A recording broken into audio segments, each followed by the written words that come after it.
Baik, Assalamualaikum warahmatullahi wabarakatuh. Perkenalkan nama saya Sibarudin dengan NIM 112203. Kali ini saya akan menjelaskan tentang uh,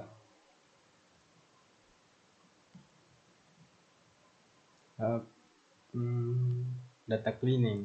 Nah, yang pertama bisa kita lihat di sini. Sebagian besar algoritma machine learning tidak dapat bekerja dengan fitur yang hilang. Jadi di sini kita mau mencoba beberapa fungsi untuk merawatnya. Kita melihat sebelumnya bahwa atribut bedroom, total bedrooms memiliki beberapa nilai yang hilang. Nah, jadi mari kita perbaiki. Di sini kita memiliki 3 opsi. Yang pertama itu kita akan menyingkirkan distrik yang sesuai, terus ada kita menyingkirkan seluruh atribut, dan yang ketiga itu kita atur nilainya ke beberapa nilai seperti 0, rata-rata, median, dan lain-lain. Dan dapat melakukan dengan mudah. Kita bisa menggunakan drop and fill di metodenya. Oke. Nah, ini dia codingannya. Sini saya sudah mencobanya. Nah, terus di sini ada, jika kita memilih 3 opsi tersebut, maka kamu harus menghitung nilai median pada set pelatihan dan menggunakannya untuk mengisi nilai yang hilang dalam set pelatihan. Terus jangan lupa menyimpan file pelatihan hilang median pada saat pelatihan nilai yang hilang. Jangan lupa untuk menyimpan nilai median yang telah Anda hitung. Anda akan membutuhkannya nanti untuk mengganti nilai yang hilang dalam set pengujian. Saat Anda ingin mengevaluasi sistem Anda dan juga setelah sistem ditayangkan dan mengganti nilainya yang hilang dalam data baru, maka Scikit-learn menyediakan beberapa kelas praktik untuk menangani nilai hilang. Contohnya di sini ada simple muter. Berikut cara menggunakannya. Pertama, Anda membuat distance. Yang kedua, membuat distance simple muter menentukan bahwa Anda ingin mengganti nilai yang hilang dari setiap atribut dengan bagian atribut tersebut. Nah, di sini kita menggunakan from distance dengan oke. Kita akan masuk ke sini. Oke. Nah, kita lanjut. Terus sejak mediannya hanya bisa dihitung dengan atribut numerik, jadi Anda perlu membuat salinan data tanpa atribut teks dengan Ocean Proximity. Di sini kita menggunakan Ocean Proximity.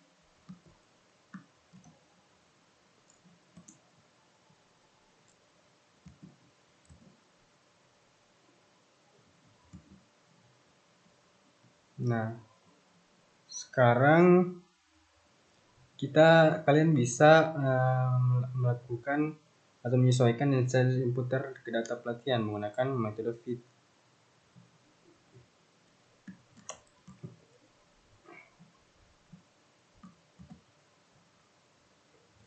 Kita menggunakan metode fit.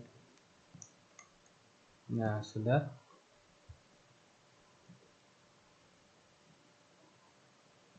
Nah, inputer hanya menghitung median setiap atribut dan menyimpan hasilnya dalam variabel instance. Statistik hanya atribut total bedrooms yang memiliki nilai yang hilang, tetapi kami tidak dapat memastikan bahwa tidak akan ada nilai yang hilang dalam data baru setelah sistemnya itu live. Jadi ini lebih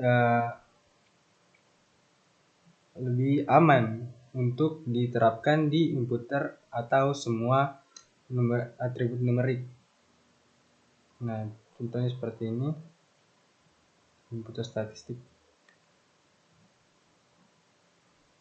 Nah, sekarang kalian bisa melatih inputer untuk mentransform dari training set dan digantikan ke missing value menggunakan learned medians. Nah, bisa kita gunakan ini.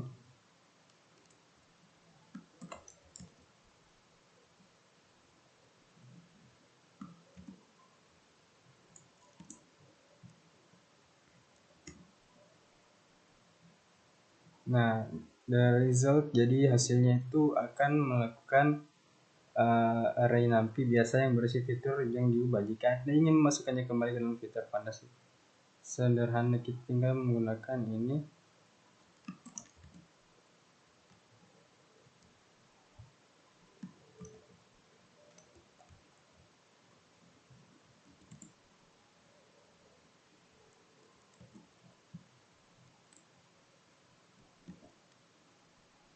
Oke, di sini ada scikit-learn design.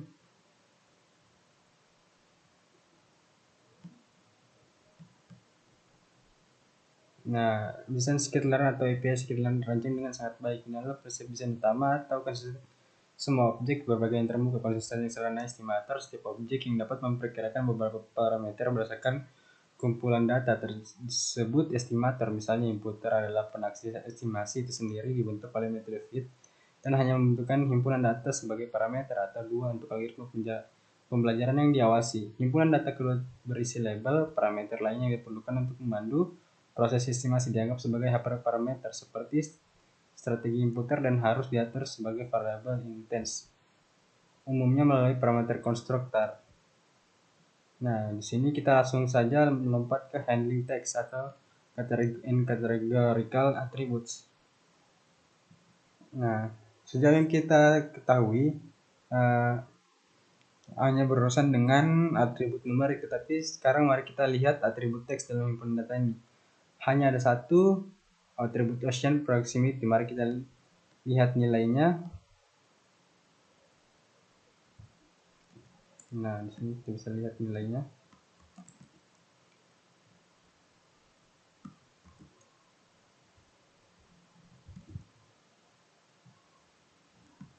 Passing head ini melihat nilai 10 teratas.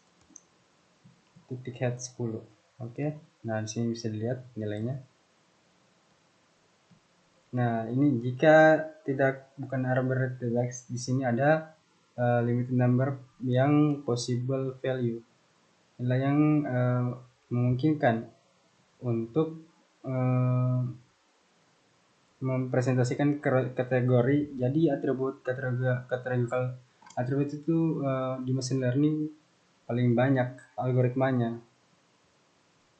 Nah, machine learning lebih suka dengan bekerja dengan angka. Jadi mari kita ubah kategori ini dari teks ke angka. Untuk itu kita dapat menggunakan kelas ordinal encoder scikit-learn. Nah, di sini kita mengubah kategori jadi angka.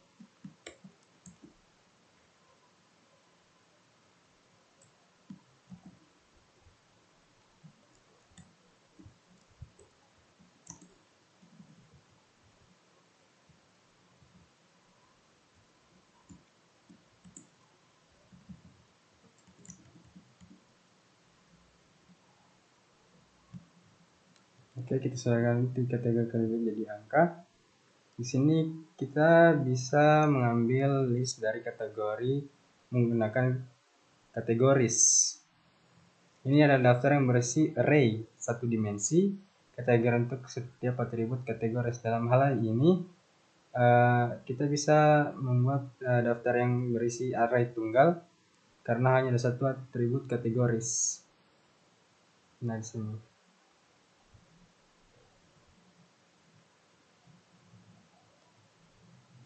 Terus di sini ada kita. Salah satu masalah yang merumuskan sini adalah bahwa algoritma machine learning akan mengasumsikan bahwa dua nilai terdekat lebih mirip daripada dua nilai yang jauh. Ini mungkin baik-baik saja dalam beberapa kasus. Misalnya untuk kategori yang diurutkan seperti buruk, rata-rata, baik, dan sangat baik.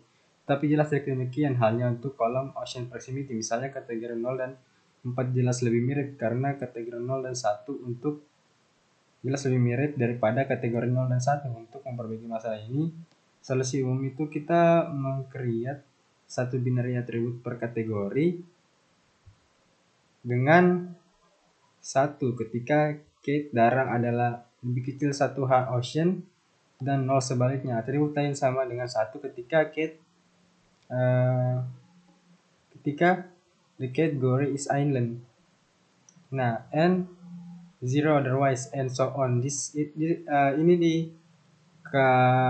disebut sebagai one hot encoding karena hanya memiliki satu atribut yang equal yang sama dengan satu, yaitu panas, sedangkan yang lain akan menjadi dingin. Atribut baru kadang-kadang disebut dengan atribut dummy. Scikit-learn menyediakan kelas one hot encoder untuk mengubah nilai kategoris menjadi vektor panas one hot vector.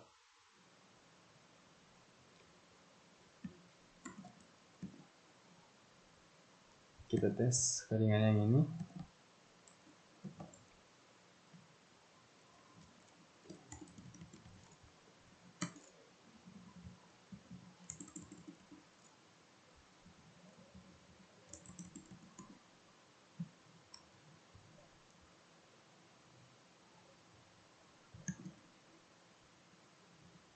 Nah, ada di sini. Perhatikan bahwa output dalam metrik jarang SciPy bukan array. NumPy ini sangat berguna ketika Anda memiliki atribut kategoris dengan ribuan kategori. Setelah satu pengkondisian panas, kita mendapatkan matriks dengan ribuan kolom dan matriksnya penuh dengan 0 kecuali 1 per baris menggunakan banyak memori. Sebagian besar untuk menyimpan 0 akan sangat boros, jadi sebagai gantinya matriks jarang hanya menyimpan lokasi elemen bukan 0. Anda dapat menggunakannya sebagian besar seperti array 2 dimensi normal 21, tetapi jika Anda benar-benar ingin mengubahnya ke array NumPy padat, cukup panggil metode array seperti ini. Nah, kita lanjut ke custom transformers.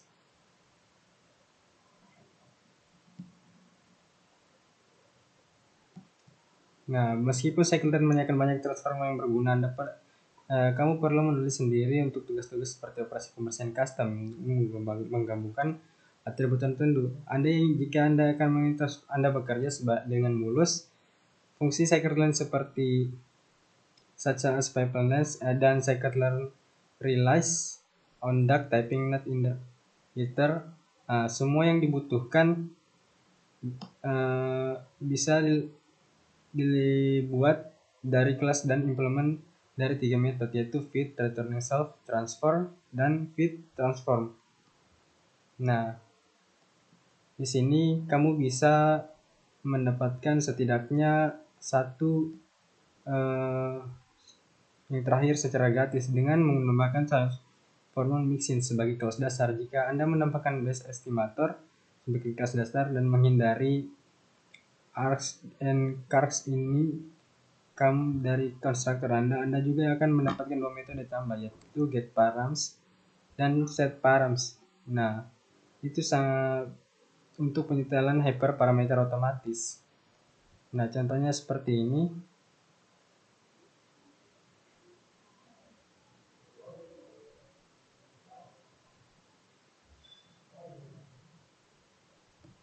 Kita lanjut saja. Filter scaling. Nah, di sini ada transformation pipelines. Seperti yang Anda lihat, ada banyak langkah transformasi data yang perlu dijalankan dalam urutan yang benar. Untungnya scikit-learn menyediakan kelas pipeline untuk membantu urutan transformasi tersebut. Berikut adalah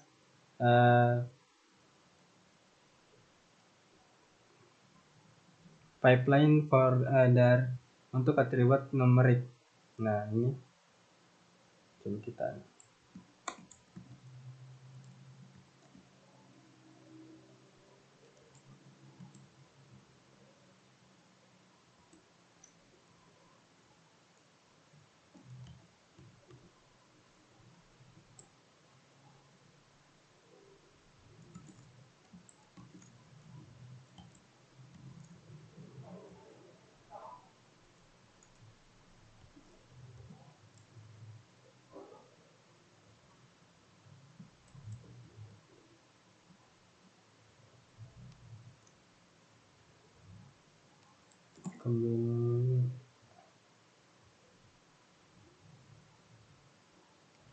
kita buat dulu kelasnya.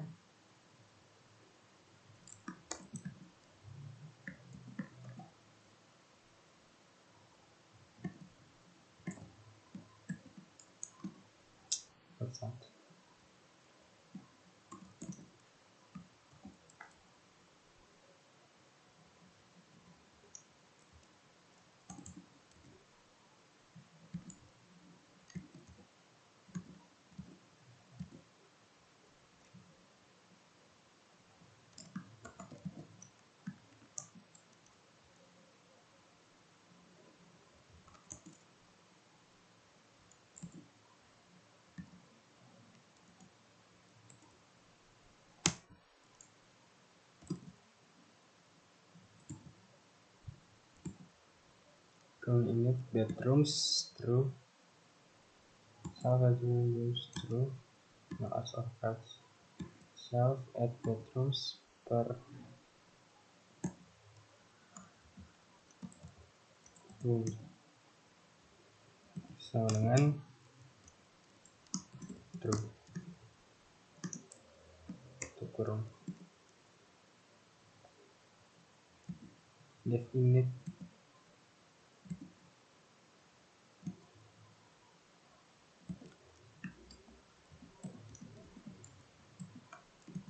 self bed tidak sampai sini saja. Terus di sini at bed rooms per rooms.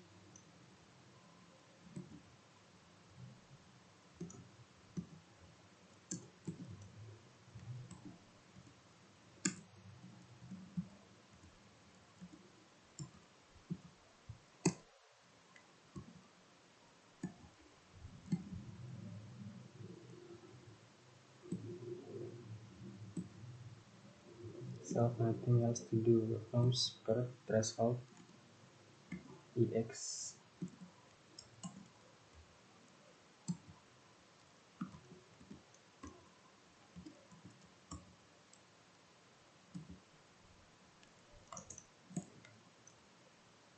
Population per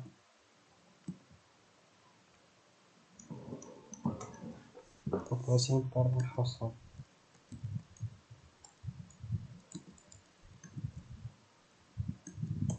Nah, di sini kita if dan if. Bedroom per room, bedrooms per room x, bedroom x.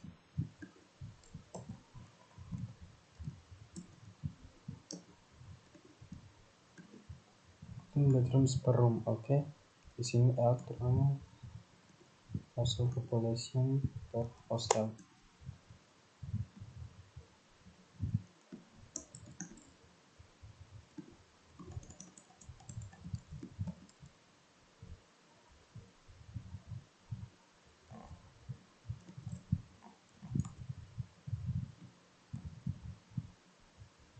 Oke, sudah kita buat. Di sini kita menggunakan fitur scaling dan di sini kita langsung lanjut ke pipeline tadi.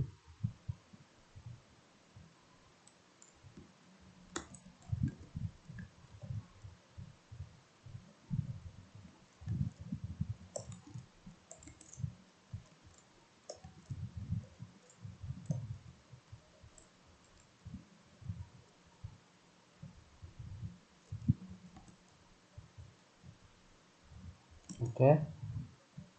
Nah, the pipeline constructor lalu menggambar data pasangan nama estimator yang menentukan urutan langkah semua kecuali estimator terakhir yang harus transformator, yaitu mereka harus memiliki metode fit transform. Namanya bisa apapun yang Anda suka asalkan unik dan tidak mengandung garis bawah ganda. Jadi bisa menggunakan garis bawah ganda. Nah, mereka akan berguna saat Anda memanggil metode fit alur. Ia memanggil fit transform secara berurutan. Semua transformator meneruskan output dari setiap panggilan berikut sehingga mencapai estimator akhir yang memanggil metode fit alur mengekspos metode yang sama dengan estimator akhir. Dalam contoh ini, estimator terakhir adalah standar scaler yang merupakan transformator, sehingga pipeline memiliki metode transform yang menerapkan semua transformasi ke data secara berurutan. Dan tentu saja juga metode fit transform yang digunakan sejauh ini kami telah menangani kolom kategoris dan kolom numerik secara terpisah. Akan lebih nyaman untuk memiliki satu transformator yang mampu menangani semua kolom, menerapkan transformasi yang sesuai untuk setiap kolom. Pada versi 0.20 saya akan memperkenalkan kolom transform untuk tujuan ini. Dan kabar baiknya adalah ia bekerja dengan baik dengan pandas data frames. Mari kita gunakan untuk di sini kita menggunakan untuk dataset transformasi ke data perumahan. Oke.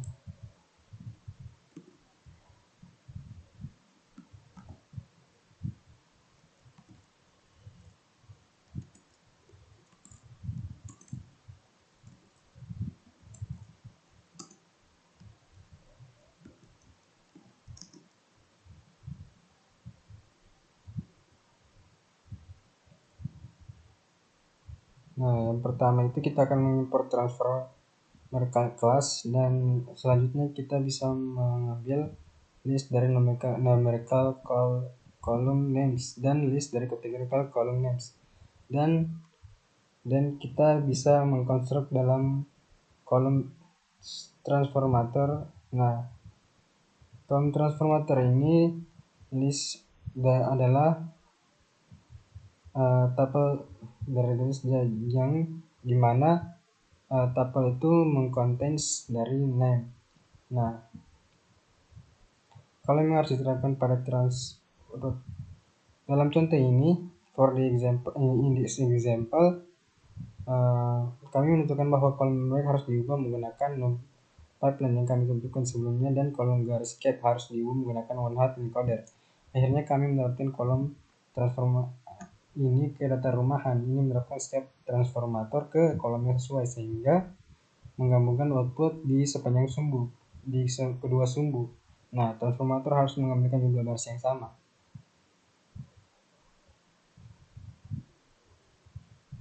Nah, bisa diperhatikan bahwa one hot encoder itu akan mengembalikan matriks jarang, sedangkan 614 itu akan mengembalikan matriks padat.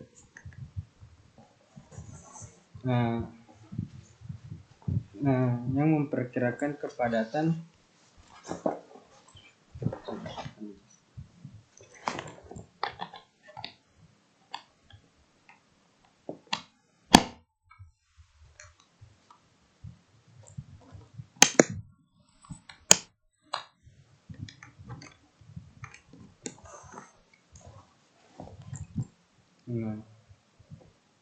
kepadatan matriks akhir, yaitu rasio solve bukan nol, yang mengembalikan matriks jarang dia jadi kepadatan jika kepadatan lebih rendah dari ambang threshold tertentu secara default. Nah, berarti sparse threshold sama dengan 0,3. Dalam contoh ini yang mengembalikan matriks padat, dan hanya itu kami memiliki pengurusan yang mengambil data perumahan lengkap yang menerapkan transformasi yang sesuai ke setiap kolom. Nah, jika menggunakan scikit-learn 0,19 atau earlier, kita bisa menggunakan third party library yang dari Sklearn Panda, atau kamu bisa mengroll dari custom transform custom yang didapatkan di fungsi yang sama sebagai kolom transformasi. Alternatifnya kalian bisa menggunakan fitur union.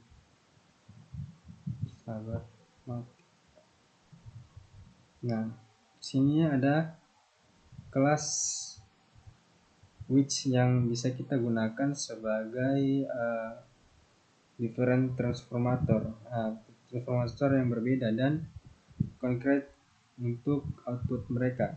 Tapi kamu juga tidak bisa mengspesifikkan perbedaan dalam kolom di transformator. Mereka mengapply untuk semua data. Ini possible to work around. Ini memungkinkan untuk mengerjakan di area yang limitednya itu menggunakan custom transformer untuk kolom seleksi. Nah, bisa kita lihat di Jupyter Notebook for example. Nah, di sini ada select and train. Nah, setidaknya kalian bisa membingkai masalah Anda mendapatkan data dan menjelajahinya. Anda mengambil sampel set pelatihan dan set pengujian, dan Anda menulis alur transformasi untuk membersihkan dan menyiapkan data. Nah, untuk algoritma machine learning secara Anda sekarang siap untuk memilih dan melatih data. Nah, di sini kita mau training dan mengevaluasi data. Nah, berita baiknya ini adalah berkat semua langkah sebelumnya, segalanya sekarang akan jauh lebih sederhana daripada yang Anda kira. Pertama-tama mari kita latih model regresi linier seperti yang kita lakukan di bab sebelumnya.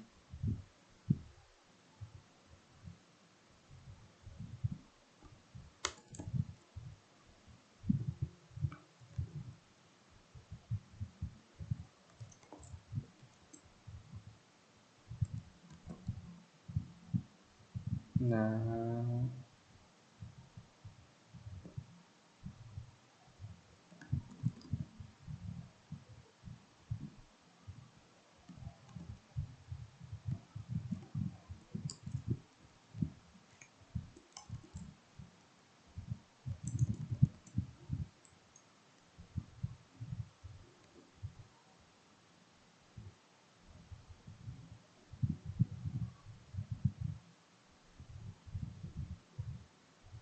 sini kita print prediksinya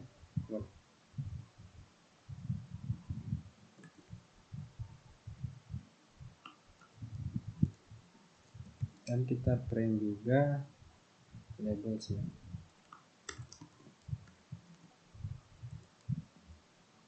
Nah, sudah didapatkan ini bekerja. Prediksinya itu tidak exactly akurat karena dia prediksi itu sudah hampir sampai 40%. Nah, jadi mari kita measure this regression menggunakan model RMSE untuk semua training set menggunakan scikit-learn. Sini kita gunakan RMSE.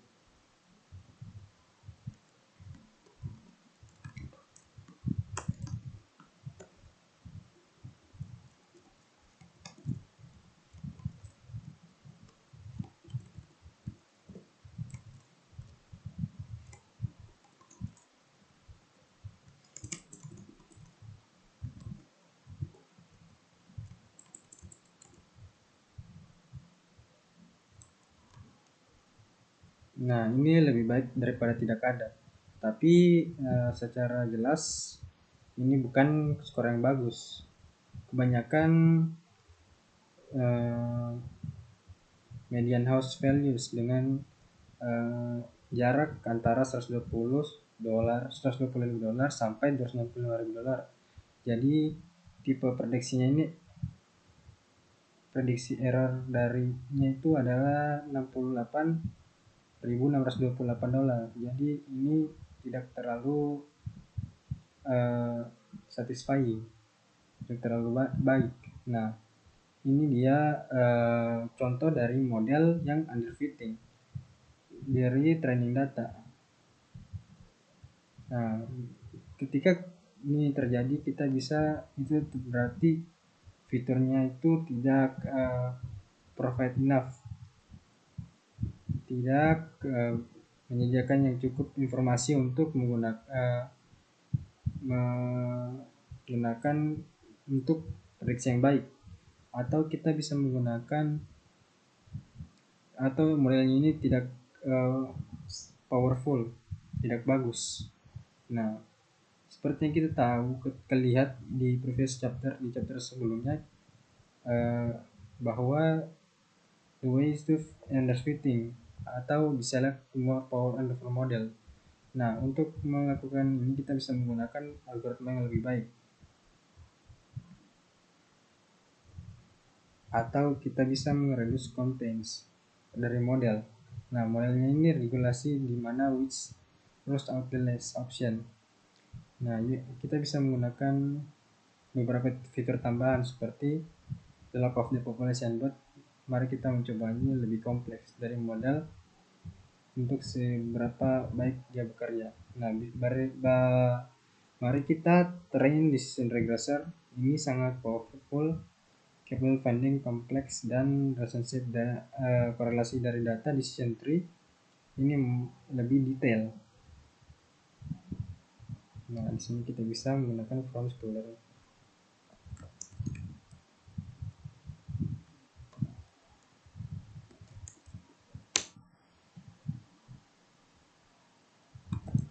Nah, sekarang modelnya sudah di train, mari kita evaluasi training setnya.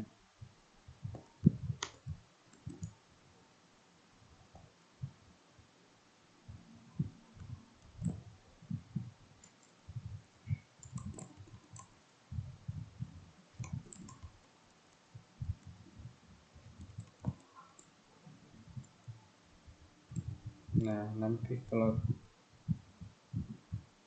ini tidak ada error sama sekali, model ini absolutely perfect.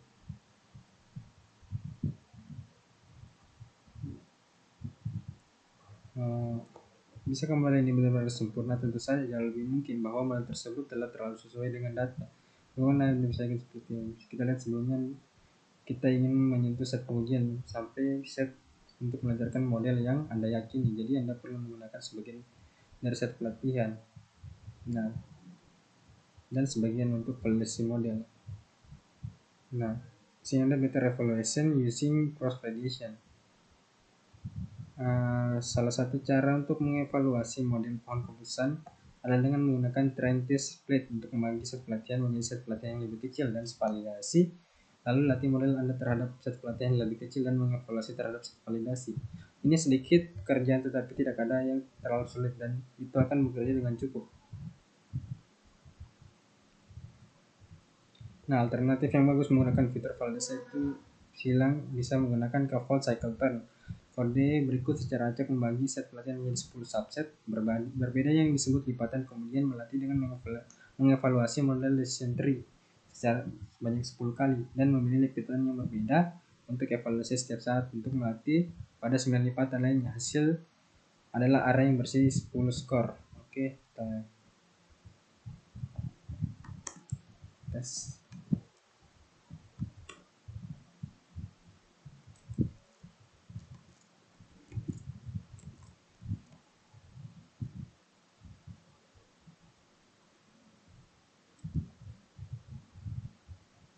Oke, kita lanjut. Di sini kita mau langsung memprint.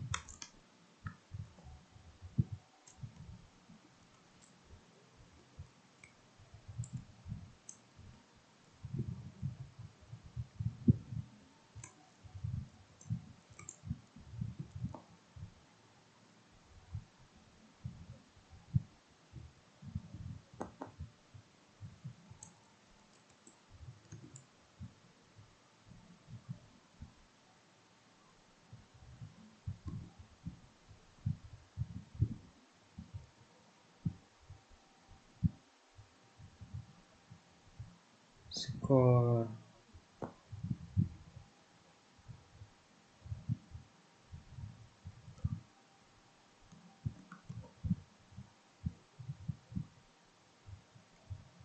Spasi lah gitu.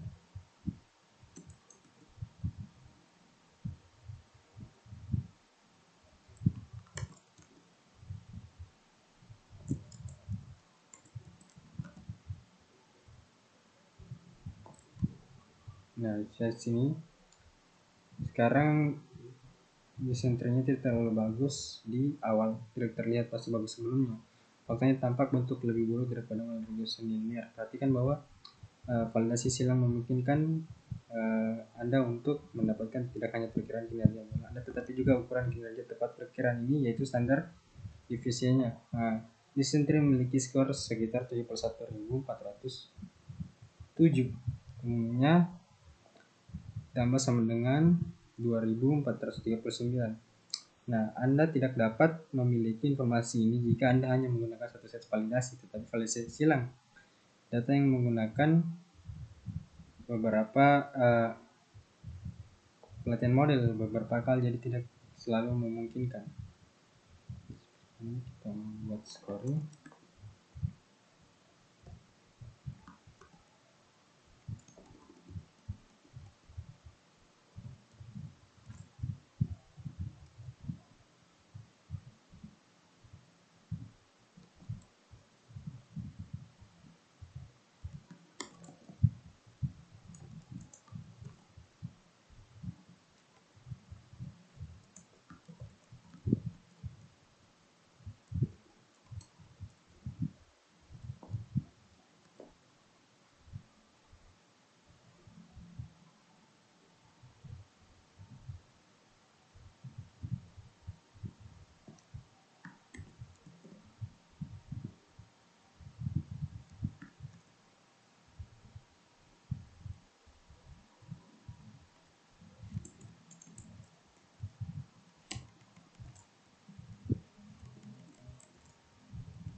Nah, mari kita mencoba model terakhir. Nah, dari ini ada random forest regressor. Nah, seperti kita lihat chapter 7, random forest bekerja menggunakan data training decision tree yang banyak dan random subset untuk fiturnya. Kemudian rata-rata prediksi membangun model di atas banyak pola lain disebut ensemble learning dan seringkali merupakan cara yang bagus untuk mendorong machine learning algoritma lebih jauh. Untuk kami akan melewati sebagian besar kode karena pada dasarnya sama dengan pelatihan.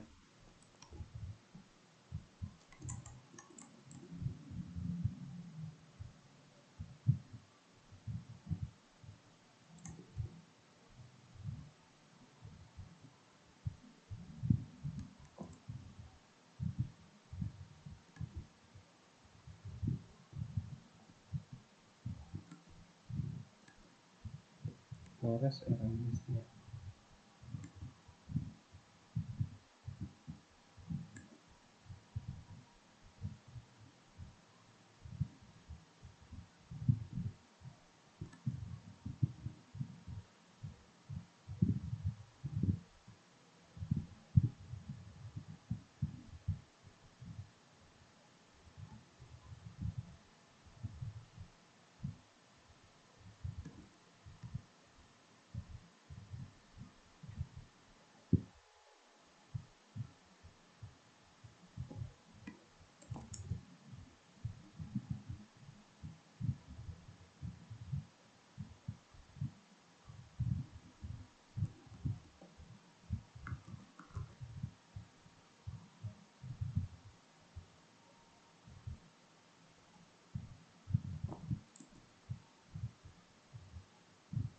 Kita menggunakan data housing.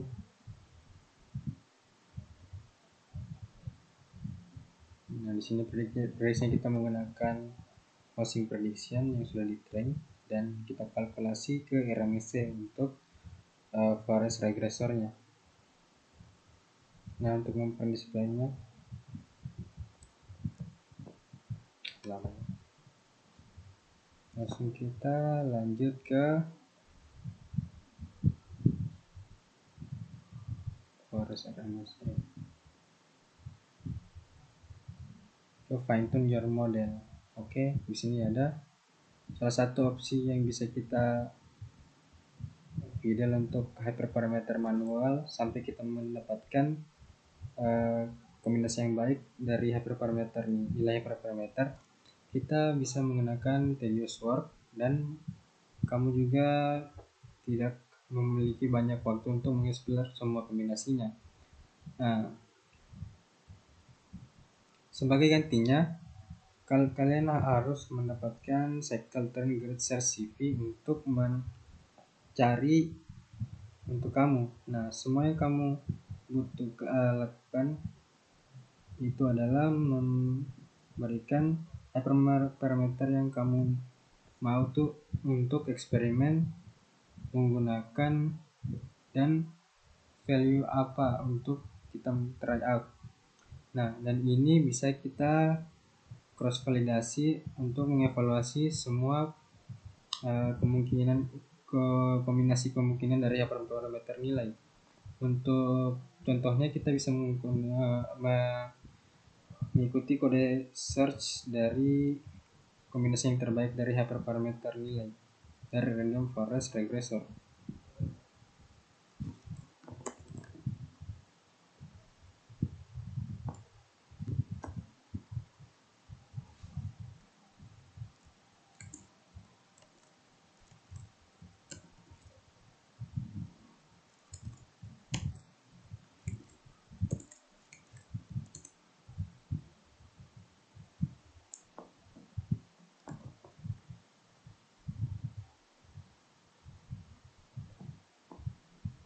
Nah, parameter ini dari cycle turn itu kita bisa mengevaluasi semua 3 kali 4 sama dengan 12. Kombinasi ini dari parameter dan fitur max.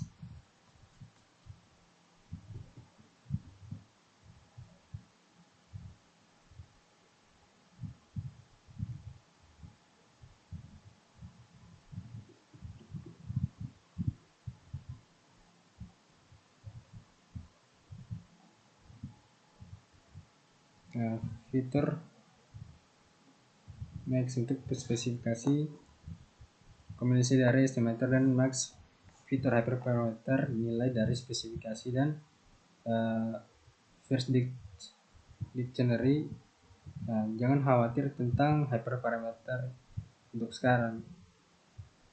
Kita bisa mengeksplain dari chapter 7 dan kita bisa try 2 kali 3 itu bisa dengan sama dengan 6. Nah, kombinasi parameter ini di dictionary kedua, tetapi kali ini untuk mendapatkan hyperparameter diatur dengan kepal salin alih merupakan nilai default.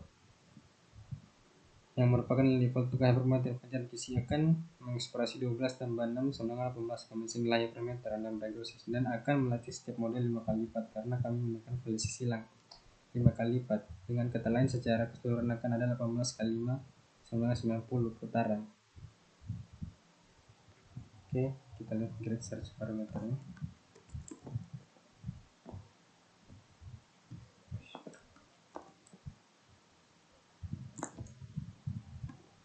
Fiturnya 6, estimator 8, 30.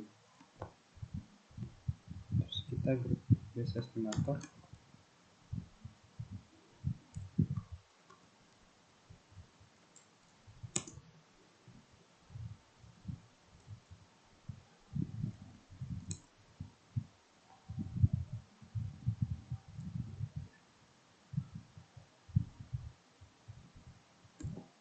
Terus di sini kita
grid.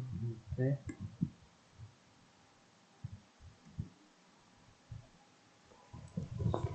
Nah, di sini ada random size search. Kita langsung ke base model there errors. Nah, kalian akan sering mendapatkan wawasan yang baik tentang masalah memeriksa materi baik standar dan para sebagai dasar dapat menemukan kepentingan relatif setiap fitur. Nah, di sini kita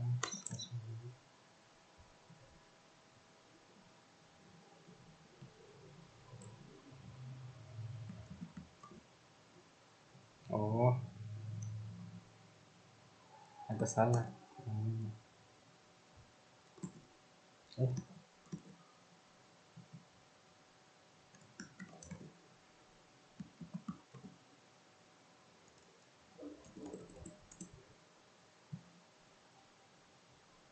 Nah, sudah, kita lanjut ke ini.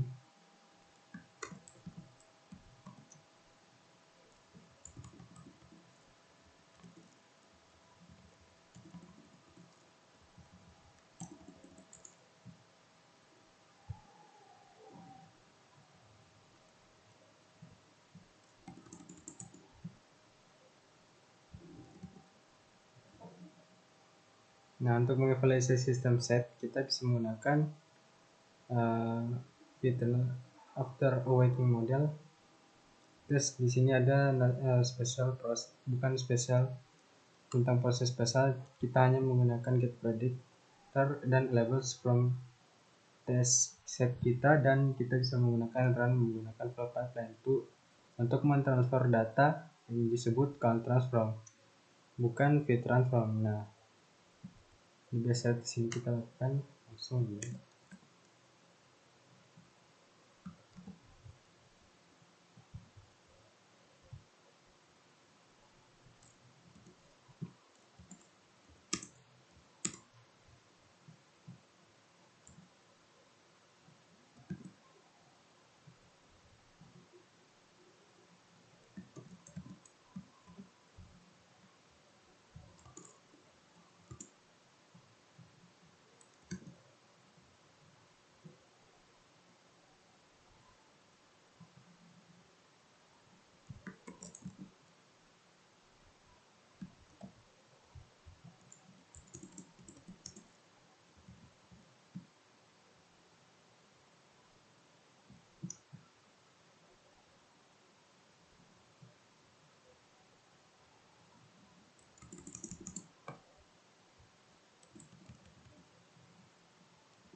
Nah,